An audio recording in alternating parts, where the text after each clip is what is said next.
it is a continuation of the journey which we started as a nation in 1994 to establish South Africa as a leader and preeminent institution in the family of democratic nations and on our continent and beyond.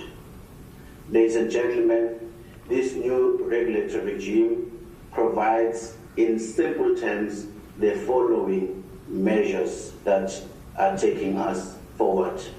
The first is that it requires that all political parties to disclose and divulge the sources and amounts of private and public funding that they receive.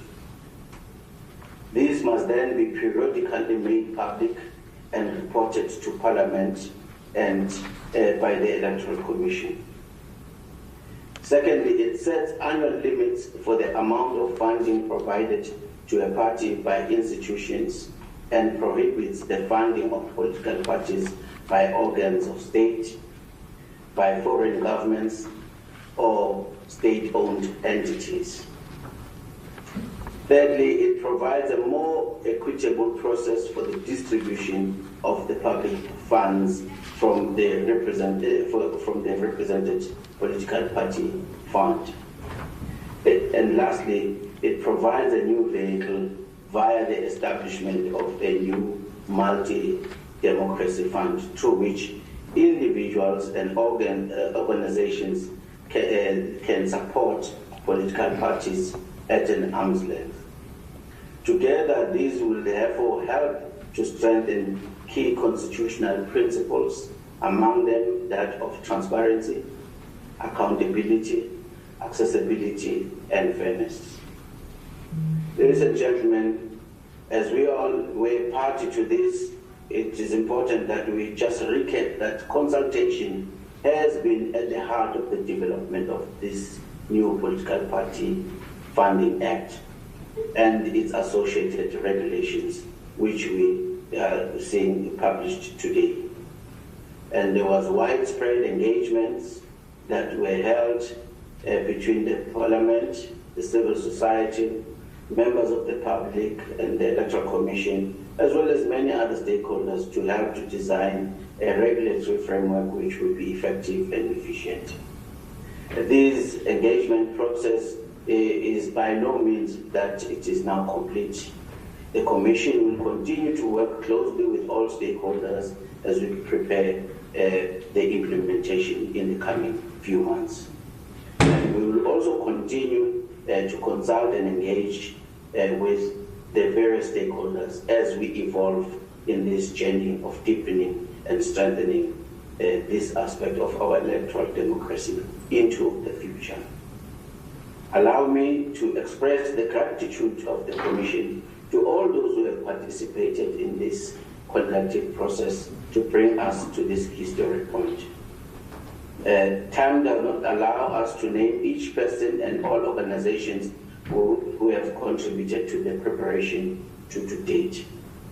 But let me thank at least the following. Firstly, the Ministry and the Department of Home Affairs, and the Parliament Ad hoc Committee on Party Funding, the Portfolio Committee on Home Affairs, and the other various parliamentary officials for their work in the drafting and approving of the Act. Further, we'd also like to thank the National Treasury, who has been cooperative in supporting the initiative, as well as making the limited resources for us to start the party funding unit and having the limited capacity. We also like to thank the political parties, all the political parties that have participated eagerly in the process and continue to work with us to make this new regime a reality. Further, and most importantly, the champions of this particular act, the civil society organizations and other individual stakeholders who have pushed for these progressive changes and have provided many valuable inputs in the process. We also like to thank the business community and labor, who have also provided inputs and assistance in this process. And finally, we would also like to express our gratitude and indebtedness in the media that has kept the burning platform of debate, discourse, discussion, as well as information of the public regarding the evolution around these particular issues. And I would also like to express our gratitude to the Chief Electoral Officer of the IEC, the staff of the Electoral Commission, and those who have worked tirelessly and very hard in preparing for this expanded mandate over the past few years. And we are very much indebted to them that we are here today and announcing that the Commission is ready to take the things forward. Having said that, in conclusion, ladies and gentlemen, let me also issue a word of caution against viewing the political party funding as a panacea to all the challenges and the dangers and risks associated with funding of political parties and with other forms of possible undue influence. For us, it is not, but it is a strong and positive start that it addresses some of the challenges which have emerged over the past 2.5 decades of our democracy. The April implementation is also just the first phase of the implementation. The envisaged process is that there are various phases. The second phase is the one that will then deal with the enforcements. Due to the current fiscal constraints, means that the Electoral Commission is not yet capacitated to undertake the full ambit of responsibilities under the Act. It will take time and additional resources to build the capacity and specifically to develop a capable and skilled enforcement capability. Until then, we do remain vulnerable to anyone who seeks to exploit any loopholes or ambiguities. Further, we would also like to appeal to all the political parties and prospective donors and anyone else affected to commit themselves to complying with both the spirit and the letter of this new law. And we hope all of them will do so not only because they are required to and to face penalties and sanctions if they don't. We hope they embrace the intent and the purpose behind the new party funding system, namely to open all aspects of private and public funding of political parties to transparency, scrutiny, and accessibility so that democracy continues to strive. With these short remarks, allow me to hand back to the Program Director for the continuation of the program. I thank you. Thank you very much, Chairperson. Without wasting much time, if I may hand over to the Vice Chairperson of the Electoral Commission, Ms. Janet Love, to read the main statement. Thank you very much, Ms. Love.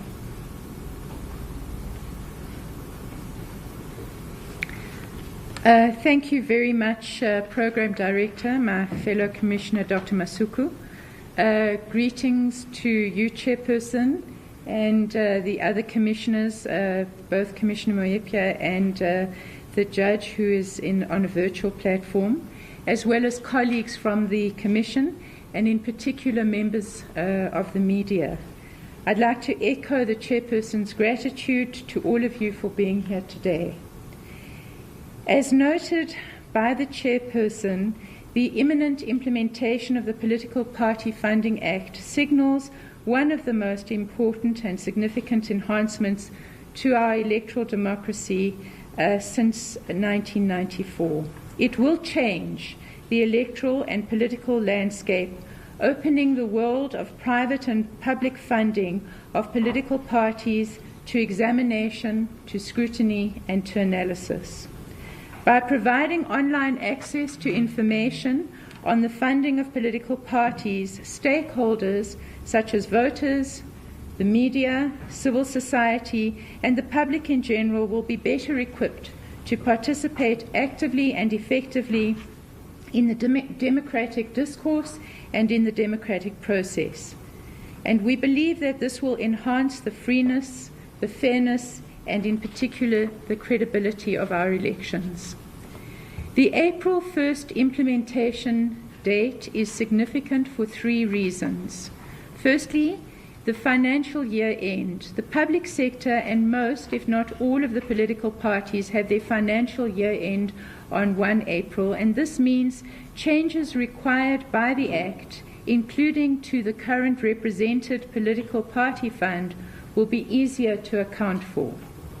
Secondly, our local government elections of 2021, it will mean that the information on party funding, albeit only for the first quarter of the financial year, will be made public ahead of the local government elections, which are scheduled to be held at some point between August and November of this year. Thirdly, the Multi-Party Democracy Fund, which will enable a range of institutions to support and embrace the project of multi-party democracy and defending it. Preparations for the 1st of April, ladies and gentlemen, include the fact that the responsibility for the administration of the Act will become one of the most significant expansions of our mandate and one of the biggest operational challenges for the Electoral Commission since our establishment. That being said, the Electoral Commission stands ready, willing, and able to implement the new party funding legislative and regulatory framework from the 1st of April. As noted by the Chairperson, and the Electoral Commission has been working behind the scenes for the past couple of years in anticipation of the implementation of this Act.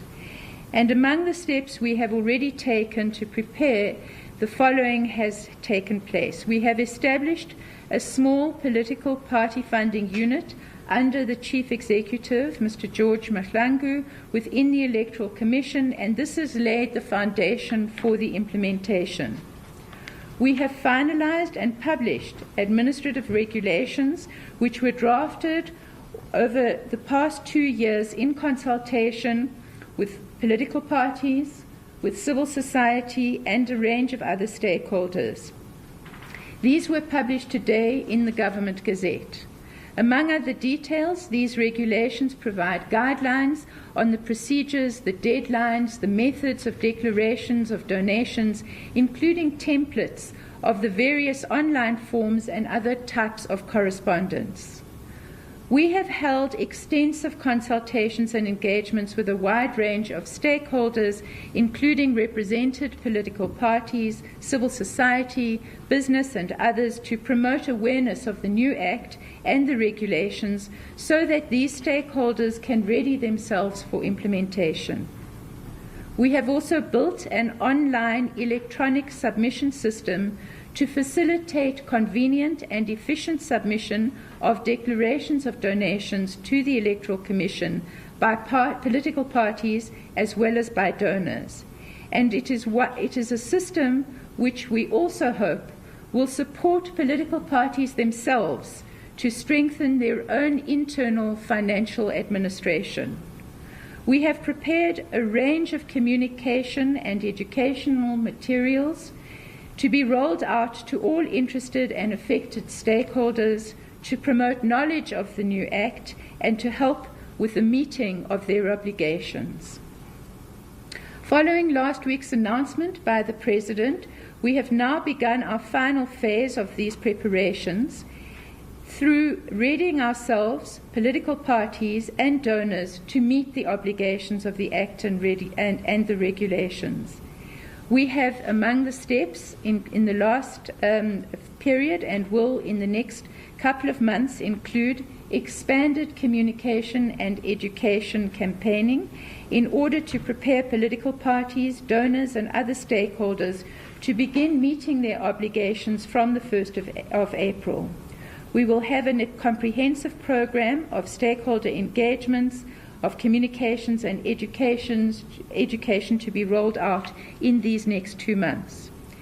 This week, the Electoral Commission met with the National Political Party Liaison Committee to update the represented parties on the latest developments, and we will be extending these to provincial and municipal political party liaison committees. We will also continue to expand our engagement with corporate South Africa and other potential donors to ensure that they are familiar with and understand obligations under the Act. The online party funding system has already been made available to represented political parties so that they can test and pilot this, and this has been done since the end of last year. It has helped us to identify and correct glitches of the system. However, over the next 2 months, we will further fine-tune the system and put it and the users thoroughly to the test in order to ensure that it is working optimally. Part of this will include conducting user training for political party officials who will be responsible for making the quarterly declarations to the Commission. The Act requires all political parties and their donors to declare donations, including donations in kind, that are above the value of 100,000 Rand per year to the Electoral Commission, and to do this on a quarterly basis, which we must then publish online and table a record of all annual donations in Parliament. This means that political parties will be required to declare all donations above the threshold that have taken place between April and June of this year by no later than the end of July 2021. As I mentioned earlier, we intend to make these reports available online ahead of the local government elections. The Multi-Party Democracy Fund, it is a new fund which has been established by the Act and which will then come into being and be administered by the Electoral Commission. It is a fund into which any person, any company, can make a contribution, big or small, to support multi-party democracy in our country.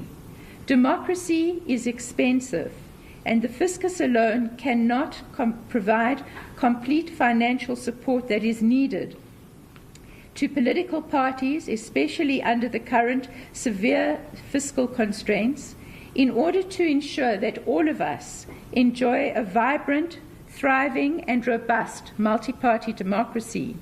So we hope that this fund will provide an easy and hands-off channel through which corporate entities, individuals, and other organizations can contribute funding to parties without having to engage directly with them or needing to have them declare these separately. The Electoral Commission will embark on a fundraising drive to encourage donations to this fund. The funds collected by the Multi-Party Democracy Fund must be distributed quarterly to the represented political parties according to the new ratio set out in the presidential regulations of the Act. The new Act also repeals the existing Public Funding of Represented Political Parties Act. It establishes in its place a new Represented Political Party Fund, and like the current fund, the new Represented Political Party Fund will distribute money that quarterly from the National Revenue Fund to political parties that are represented in national and provincial legislatures. However, there is a key change. The key change is to do with the ratio of distributions, moving from the current 10% equitable and 90% proportional to 1/3 of the fund being distributed on an equitable basis and 2/3 of the fund being distributed on a proportional basis. Subject to funding constraints, the Electoral Commission will need to expand its recruitment and internal capacity building to ensure that it has the necessary skills and capabilities to oversee and to manage this new political party funding regime.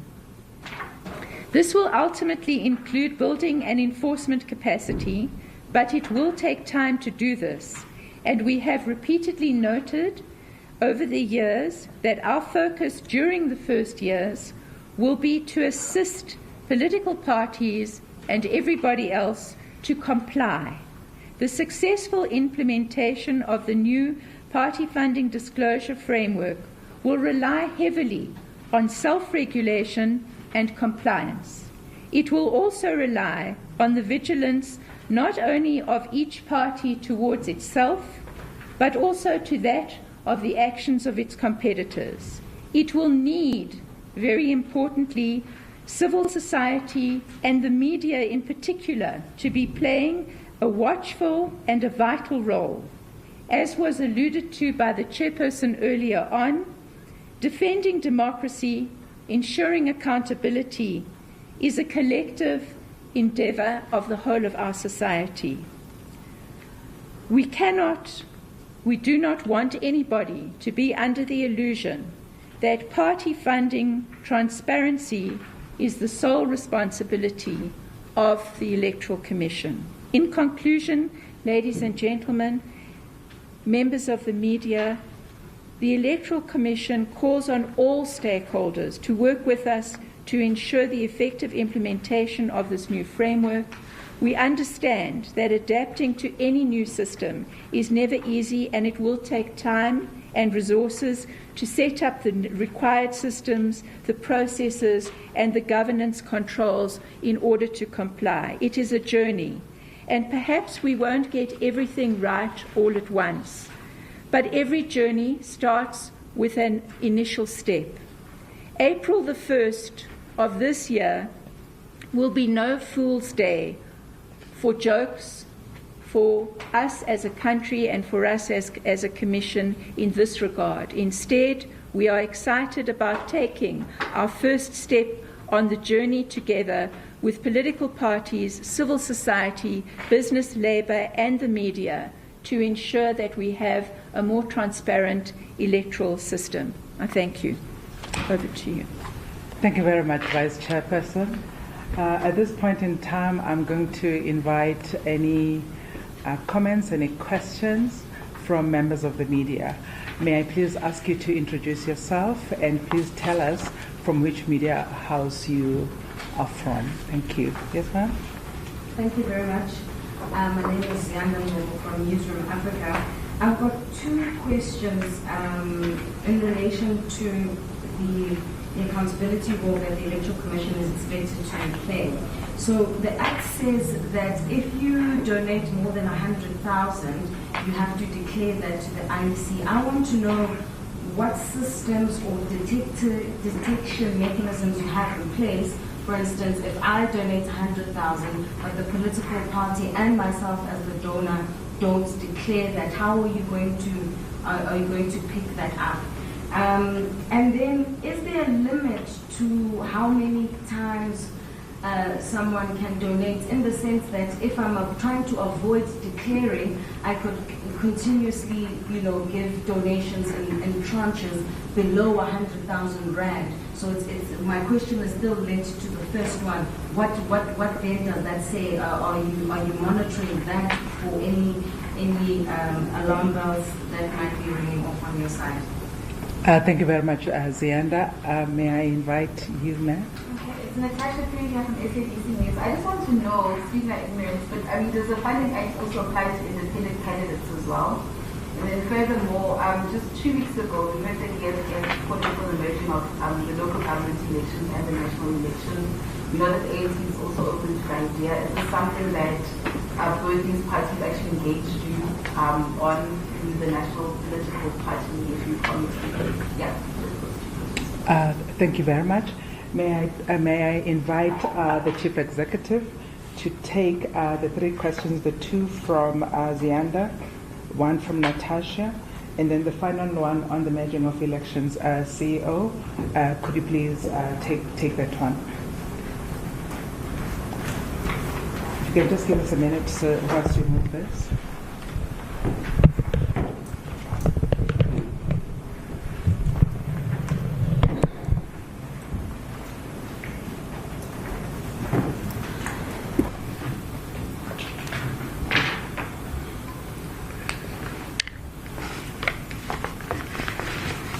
We're going to begin here, sir.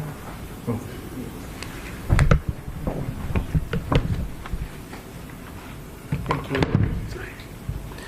Over to you, George. Thank you very much, Zianda. Thank you very much, Chairperson. The first question around the 100K, whether the Commission would know or won't know. The legislation provides for the political parties to open 2 bank accounts. And they are also expected to appoint auditors belonging to a professional body. We may not know at a particular point in time, but when they audit, once they submit the audited their financial statements for audit purposes, the auditors will have to check all the income, all the donations, regardless of the value of the amount. So that information will be picked up during the audit process that the political party hasn't declared a particular amount. The second question is around how many times. You can donate in smaller tranches, be it in kind or in monetary form, but as long as it hasn't reached the minimal threshold of 100,000, it is not disclosable.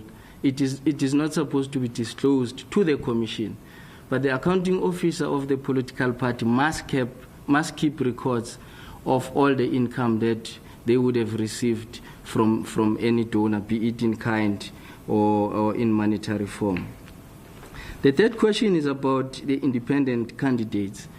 The legislation is silent at the moment about the independent candidates, but until such time the Concord judgment outcome has been finalized, that's when we would know whether the independent candidates will be catered for in terms of allocation of funds from the political party funds. Thank you very much, George. CEO, can you please attend to the question on the merging of elections? May I just ask you to move the mic?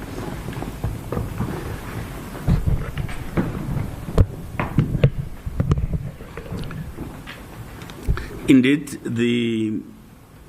one of the parties participating in the National Party Liaison Committee has, in fact, placed the matter on the agenda. The matter has not been fully ventilated upon. It's been noted for discussion at some point in the future. Thank you. Can you confirm that it's the EFF? Indeed, it is. Thank you very much. Are there any other questions? Zianda? Oh.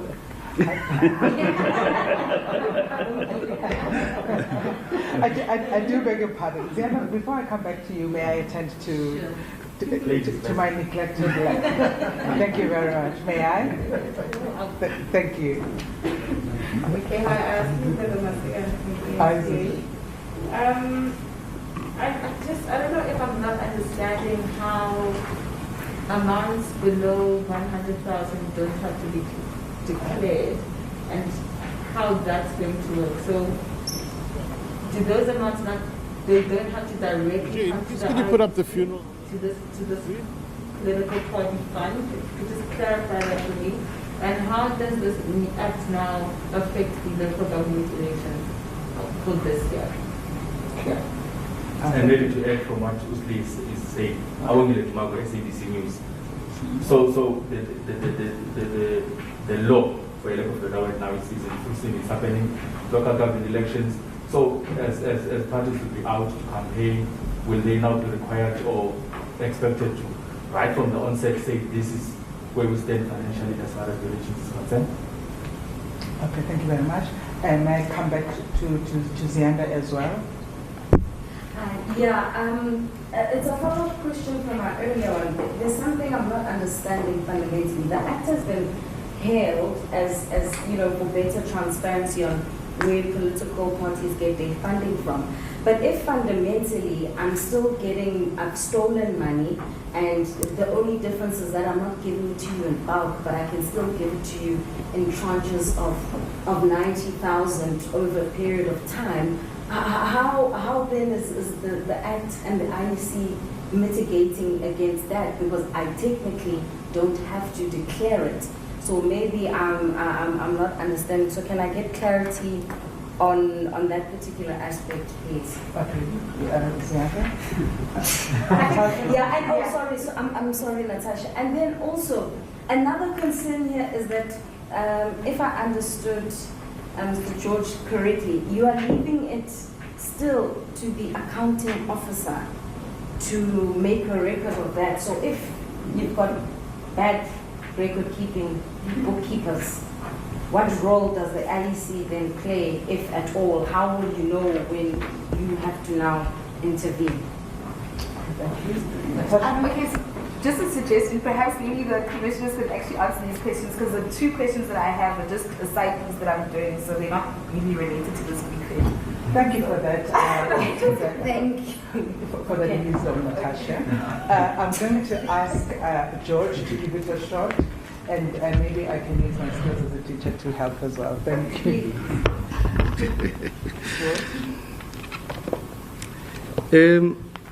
Let me start with the question, the clarity on the smaller amounts, why they are not, disclosable. Remember, the Commission is not in the business of dictating how political parties must run their business. And as I said earlier on, that there's 2 bank accounts that they must open. For the purpose of clarity, I will call account number 1 main account. This is where their membership fees, levies, or any money they charge to their members go into. And then the second account is the account where the Commission will deposit, the money from the funds, both multi-party democracy funds contributions and the money from RPPF. Now, an individual will then donate money to main account, which is the account where the political party runs its normal business. Because from these funds that they receive from the Commission, the Act is clear. It provides what they can do and what they can do with this money. So if the donation is less than 100,000, so they don't have to disclose it to us, but they must keep record of as a political party for running their business. So as a Commission, we are not interested in anything that is less than 100,000, be it cash or in kind. So you can imagine the administration of being responsible for checking 10 rands, 20 rands. So I think the developers of the legislation decided that let's stick to 100,000 for now. Whether that will change in future or not, I'm not sure. The second question that links to the LGE. Yes, the pronouncement has been made by the President, but the legislation is not in motion yet. I know there are political parties already, they wanted to request information. The legislation will only kick in from the 1st of April. So from the 1st of April going forward, then you can request information from the political parties on where they got money, from. And how are they going to use their money for campaign purposes? I think is the decision of the political party itself on the donations that they would have received. And Ziand, I think I've covered these tranches. So we're talking about tranches from a single source in a particular year. So as long as what you have donated to a political party is less than 100,000 in 1 year, you do not have to disclose. So it doesn't work like you've got 500,000, you are going to make it 90 1 month, 90 another month.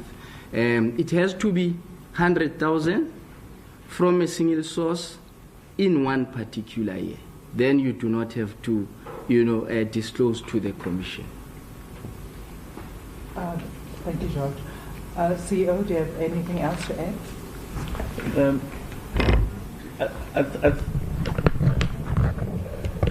The last point that George is making means if in month 2 you make 90,000 contribution, in month 3 another 90,000, already there's 180,000 in that 1 year, and therefore the disclosure requirements then arise. So even if you were to do 90, 90, 90, 90 every month, for as long as you hit the 100,000 threshold, then the disclosure requirements kicks in. So if you look at the total philosophy of the behind the Act, it places certain responsibilities upon the IEC, but it also places significant oversight responsibility on the audit industry, because a registered auditor must look at those 2 accounts that George spoke about and express an opinion as to whether those accounts have been managed in a manner that is compliant to the Act. So the Commission is therefore dependent on that audit opinion. Thank you very much. Ziyanda, you said you had heard a question that had been attended to. I think the CEO has covered me in part, especially about the last aspect of my question. Since now you are largely going to be relying on the bookkeeping of the accounting officials within the political parties, perhaps is there going to be training put in place for that, because maybe they may not be doing it in the same way, and we've seen over the years how the books of political parties can be cooked, and I think this may be a significant loophole in the enforcement of this Act. I'll come back to, would you like to comment on that?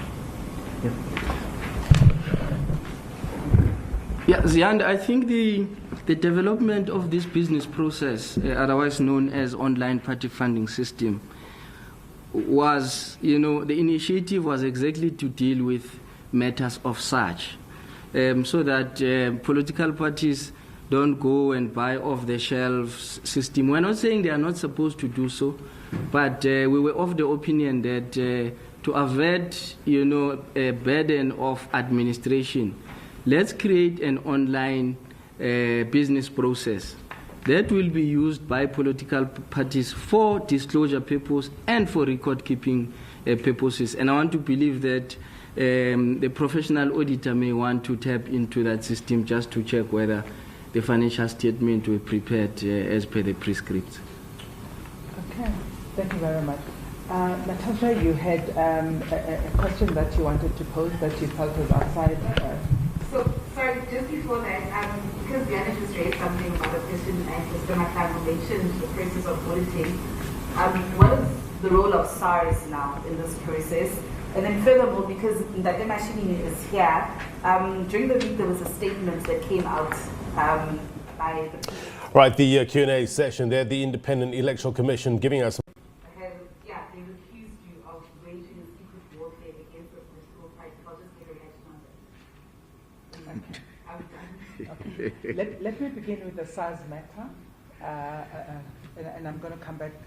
I'm going to give it to you, George, please.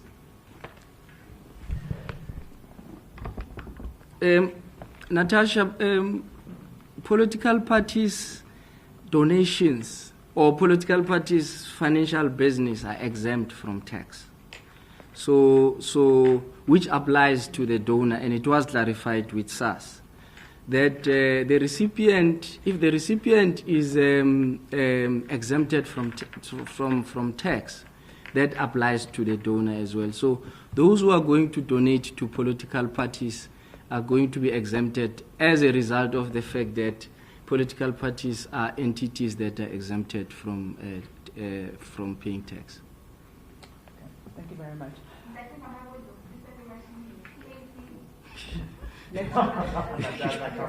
Natasha, let me continue to facilitate. Thank you very much. Chairperson of the Electoral Commission, would you like to have a bite at the question about the PAC?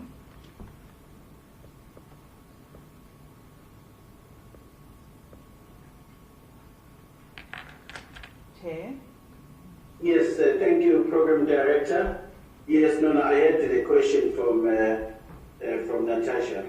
I think, Natasha, it is important that we do not distract from the importance of this media briefing.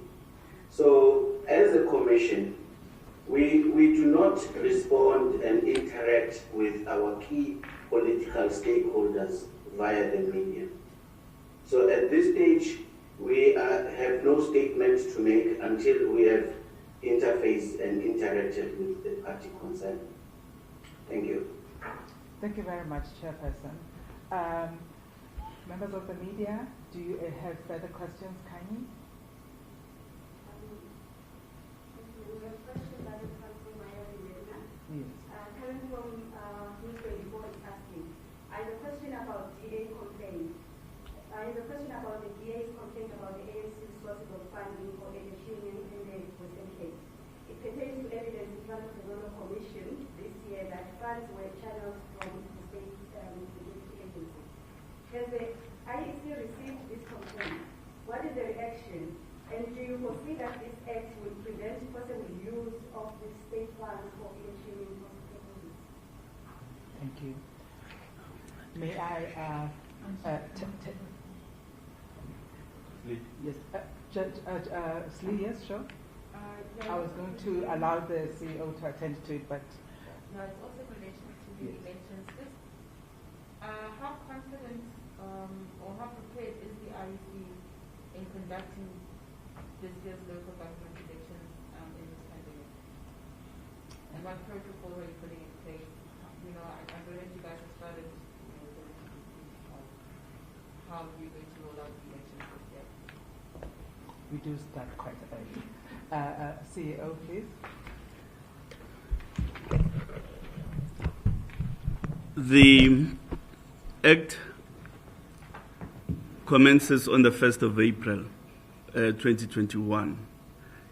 The obligations that are placed upon the IEC, therefore, will commence on that date. In other words, the monitoring function of the IEC conferred in terms of the Act will kick in on the 1st of April. Now, to the extent that there may be matters related to the financing of parties before the Zondo Commission, and to the extent that some of those matters may be of a criminal nature, the relevant criminal investigation institutions of the Republic would have to deal with those matters, and I'm sure Judge Zondo himself will reflect on that when he gives his report finally. Will the Act obviate the occurrence of such in the future? I don't think the Commission can, with a measure of absolute certainty, say that such would not obtain. We do, however, think that the current Act, when it commences, it will open the transparency envelope around the issue of party funding, such that investigations will be possible where misdemeanors occur. Are we prepared for the elections? Indeed, it takes 24 months to plan for an election, and our planning and execution is currently rolling. We are operating on the basis that an election will happen in terms of the constitutional timeframes, and those timeframes are an election happening within 90 days of the expiry of the term. So between the beginning of August and the beginning of November.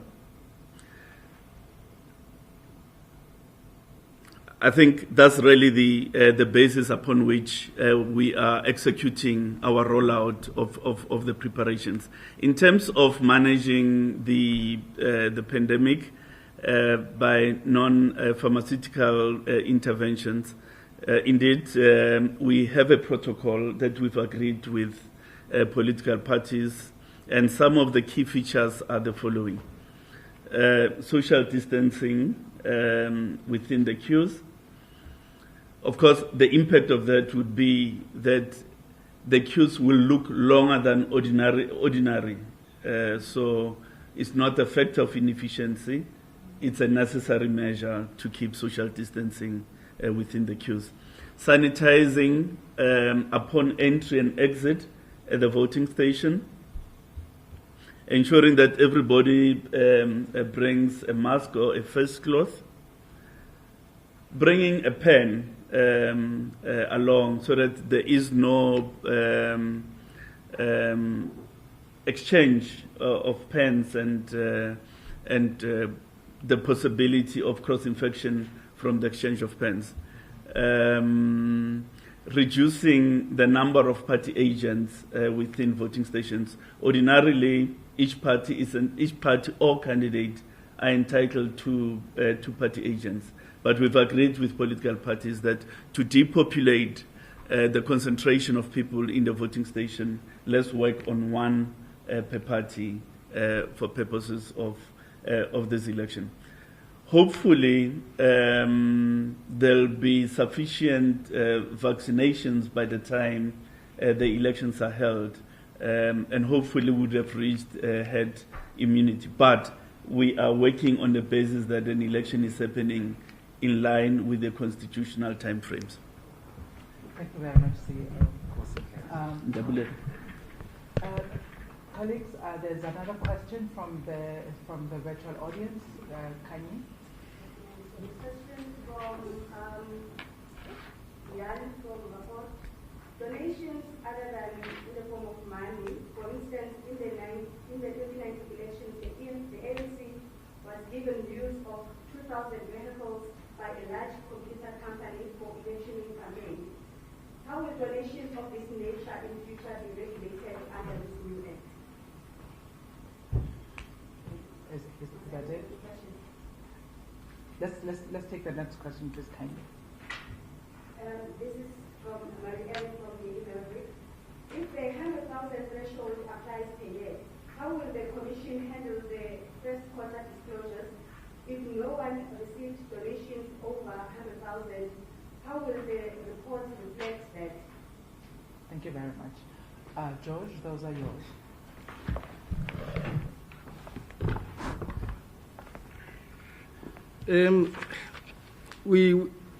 The 2019 elections, of course, we're not going to comment about those. But if a similar donation happens or occurs, if it's above 100,000, which is a donation in kind, it has to be disclosed.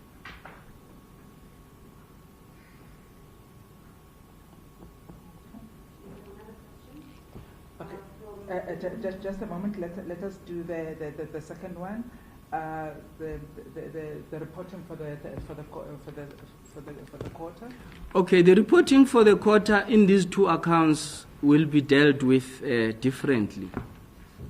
The Multi-Party Democracy Fund will only kick in once there's an amount of 1 million that will be contributed into that account.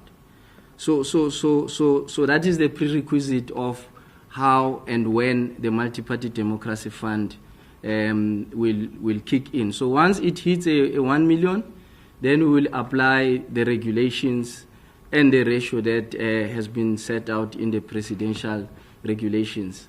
The RPPF will apply as it used to apply in the public funding of represented political parties. So there is no change in terms of application, with the exception of the ratio that is changing from 90-10 to 67-33.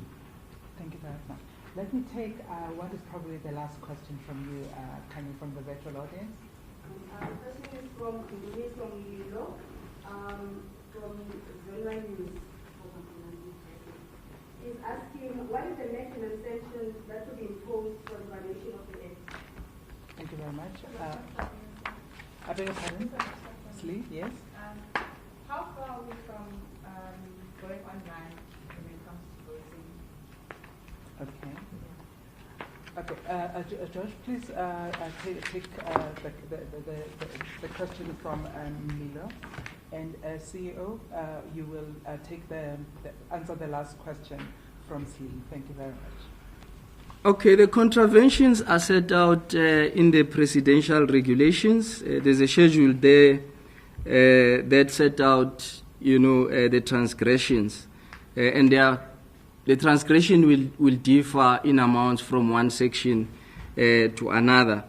The lowest being 40,000 on an amount of, if the contravention, we will take then 10% of 500,000. So there is a schedule. They can go to the Act itself, and the regulations has the table of the amounts that will be meted out in case of a transgression. Thank you very much. And CEO Slee's question.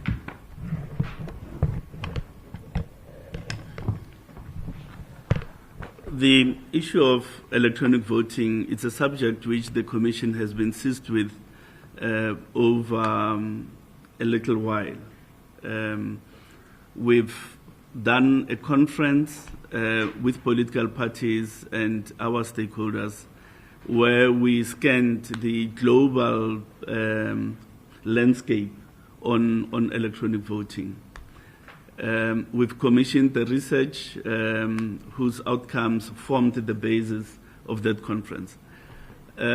Subsequent to those activities, we had wanted to place in the law an enabling provision to allow us a limited pilot in this year's election, possibly in one ward in each of the provinces.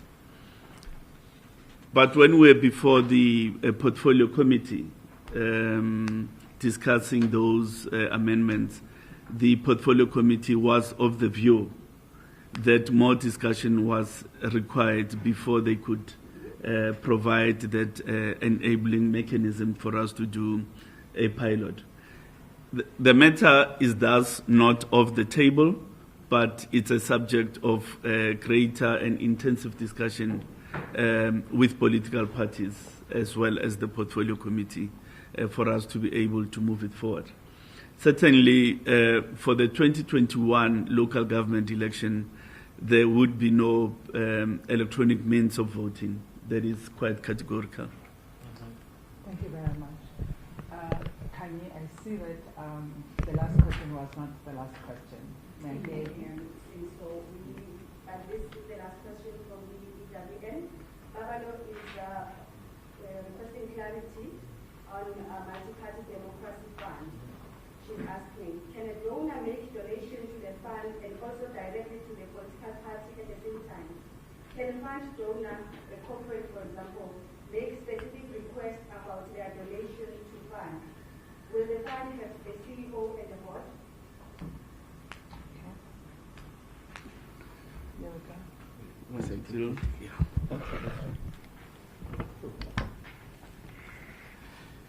go.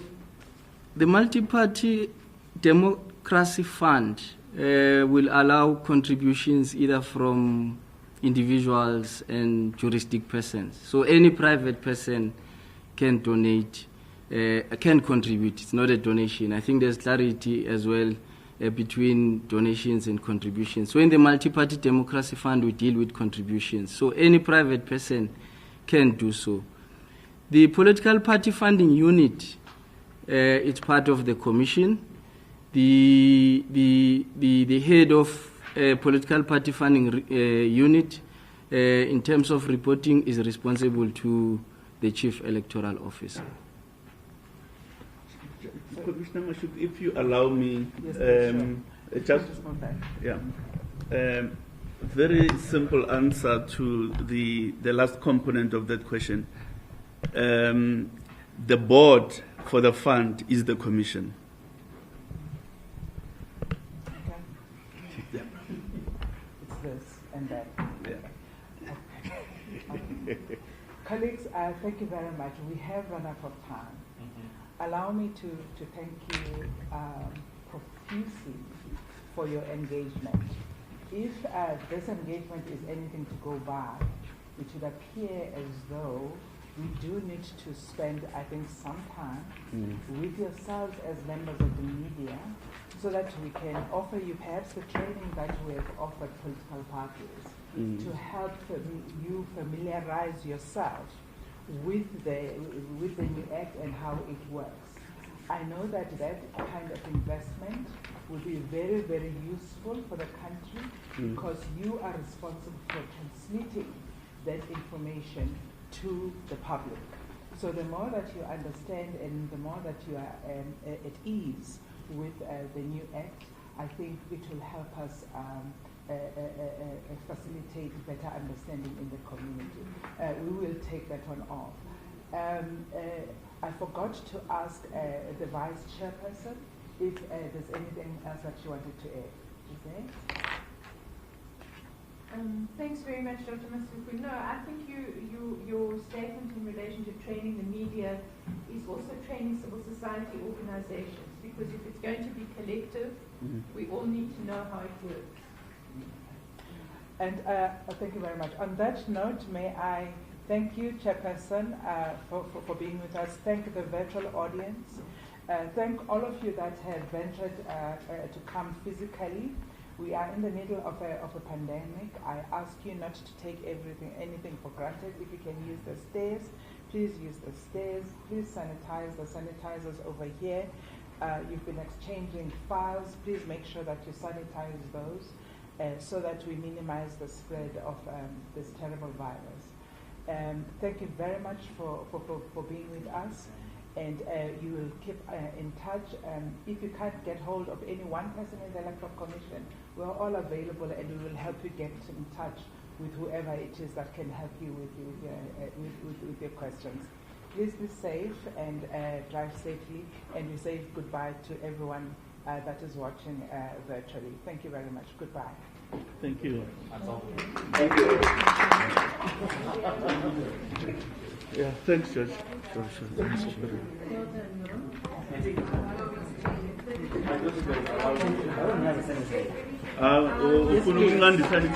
Yeah, I'm just a sanitizer. I was going to ask to say Oh, yes. No. Pump some armpits, armpits. I miss your armpits.